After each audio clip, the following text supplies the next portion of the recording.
butcher.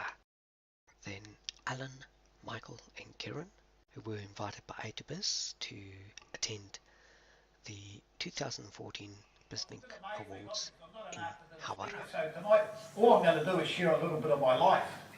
My life has been an incredible journey. I was born in Wellington, youngest of 7 children. That's me, the baby. Very attractive baby. Right from the day I was born, I was attractive. Yeah. For those people that aren't that bright, 1944, that makes me 70. I know I don't look it, darling. I've seen the way you look at me. I've seen the way you look, baby. Yeah, and I'm not complaining because my missus is in Auckland, all right? And that motel's got a very big bed. No, it's only. Yeah, we'll get serious in a minute. So I started my business in 1968, 46 years ago, with one shop. When I sold it, we had about 35 shops doing about $4 million a week or something. And people say to me, did you have a business plan? How you going, Chuck, all right? Hey, Chuck, how you going? Are you American? Where's Chuck? Yeah, are you American, Chuck? Are you really? Disappointing, eh? Terrible. Boy, I wouldn't fight with you, you're a big boy. You saying I'm small, Chuck? Tell you what, Chuck, you're pushing the fucking boat out. I didn't box for Wellington, mate. I'll bite you here now for $1,000 cash. I'll take you in the first round, Chuck. Never mix with the big boys, Chuck. People say to me, did you have a vision? Did you have a business plan? I wouldn't know what a business plan was. I got involved in business because I had a shit of a boss. And the lesson you learn from that, if you've got good employees, look after them. I was a good employee, and my boss was an arsehole. I went into hospital, we had 2 shops, he employed 4 people. I went into hospital, and I was in there pretty crook really, and he didn't come to see me. The first day I come back, the first thing he said to me, the till was short. I've never stolen off a job in my life. I'm not saying I've never had a few perks, but I've never stolen off a job. Yeah. So I thought to myself, we just had our first daughter, Angela, and I thought, man, there's no future here. And so that's how in the 1950 Morris Minor car, me and my wife and our little girl used to go out and look at shops on the weekend. Dreamy, really. And I went to look at a shop in Rosella Road. And the guy said to me, the landlord was there, and he said to me, what do you think? And I said, oh mate, I can't afford it, got no money. Another lesson in life, never be scared to be honest. Too many people bullshit. They talk themselves up, try to make out they got plenty of money.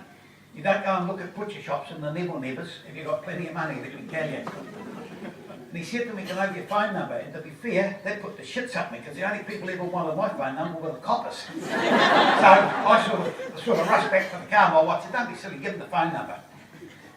And as you go through life, you meet some wonderful people. His name was Harold Hill, this man, and he owned the butcher shop in Rosella Road where I started. And he rang me about a month later, he said to me, can you come and see me? And I come from a poor family in Wellington, so I've never mixed in money or didn't know anything like that. And he said, I said, I can't come here in the day, but I come. And I said, well, come and see me. And he was the managing director, big boss of Hancock's Wines and Spirit. 180 pubs, I think, they had around the country. And I went in this night and he said, I sent my wife down to the shop to get some meat. She said, you're a lovely man. I said, she must be fucking good looking. Yeah. True story. The old ladies carried their own meat. The youngies, I carried it out. They even cleaned their car if they wanted it.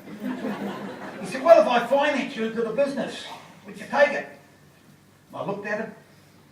I said, what's finance? What do you mean? He said, I'll lend you the money and you pay me back. Lady, just hold on, could have a little break here. This aging lady down here that won the award, what's your name, lady? Come up here. I've seen what, no, come here. I've seen what you're doing to me. Come up here. Come up here. No. Very nice. You are very attractive, all right? Well, I'm a married man, and you can't do that to me. But you can take my little sidekick home. And you can do to him what you were thinking about doing to me, right? Very nice. I love this nice welcome to New Zealand.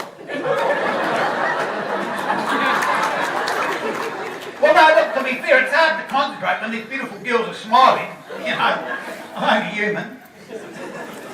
So that's where the journey of the Mad Butcher started. And believe me, it was a journey because I never had a clue. There's one thing being a good butcher, another thing running a butcher shop. I never had a clue. So I had 3 jobs, never saw my kids when they were growing up, which is a bit of a sore point with me. But like, I think it was one of the other speakers spoke, you've got to look after customers. And the one thing I've always done, I might be the biggest dickhead you'll ever hear speak, but I knew about customer service. And that's how I built the company to turn in over $4 million a week before I sold it. Just get this other. Where do I point this to there? When I sold it, we were turning over 3.5 to 4 million a week. We were selling over 18 million sausages a year and serving 7 million customers. Not bad for a guy with dyslexia, can't spell, don't know my times table. My granddaughter's 22, she's still trying to teach me my alphabet. I said, don't waste your time here. And the thing about the sausages, how do you make money in butchery? Easy. You make 80 million of sausages, and about 20 of them you put a bit of meat in. You don't have to be a Rhodes Scholar to learn those things. And the reason we go through the slides is because I have been sick, and I'll talk about that a little bit on, but my memory, I do have memory lapses, so I can forget where I am sometimes. Yeah. I've had some great awards. I've been inducted into the Fairfax Business Hall of Fame. Now, it's a very prestigious award. Now, to be honest, to this day, I can't work out why they inducted me into it. I suppose they were going to hook me up for a fucking donation. But I was inducted in the likes of Michael Hill. Now, you all know Michael Hill, and people compare me with Michael Hill sometimes. And I say to people, how do you compare me with him? He's got a bloody golf course in his backyard, and I've got a fucking trampoline. He's got this big lot, this yacht, you want to see it, gold toilet, the whole lot, crew of about 6 people. I got a bloody kayak. Can't compare me. But to go into them, are you turning those? I didn't turn that. We're getting ahead of ourselves. And to get inducted into that was a great honour. But not my greatest honour. Get it over? This is a great thing. You get a few perks when you're an idol. Excuse me, lady. No teaching while I'm talking.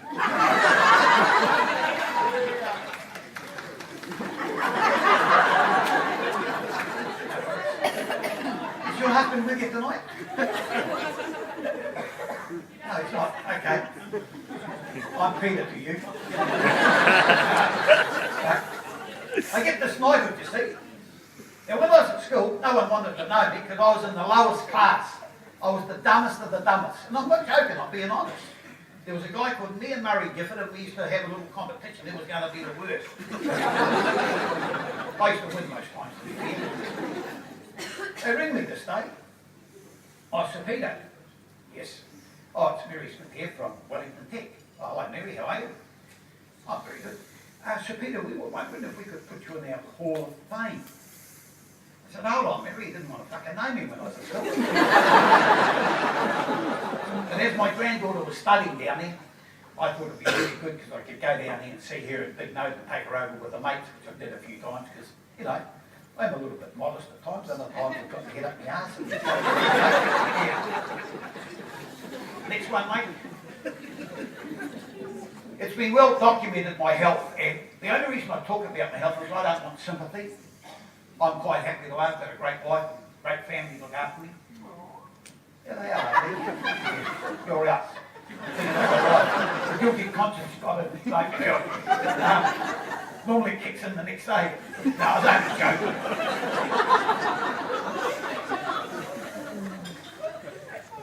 I have become an advocate for men's health because too many men are dying because they don't look after themselves. So ladies, I'm not neglecting your health problems, but men need to be attended. My brother died of bowel cancer because he never went to the doctor. He could have been saved, but he never went.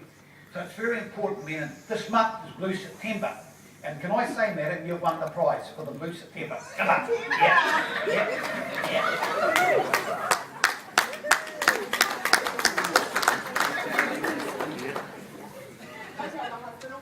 That's the only warrior keyring like that in the world.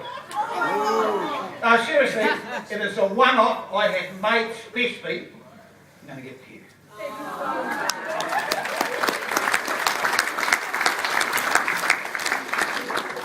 But it is Blue September. This morning at 6 o'clock I was at Placemakers at Pack Arena and we were fundraising for awareness. So man, you need to go to the doctor, and I wouldn't be here today because I got a rare form of, I don't have prostate cancer, I have a rare form of bladder cancer. That's why I had to go to the toilet. And I do swear a bit, and I apologise for that, but to be fair, out of every negative there's a positive, all right?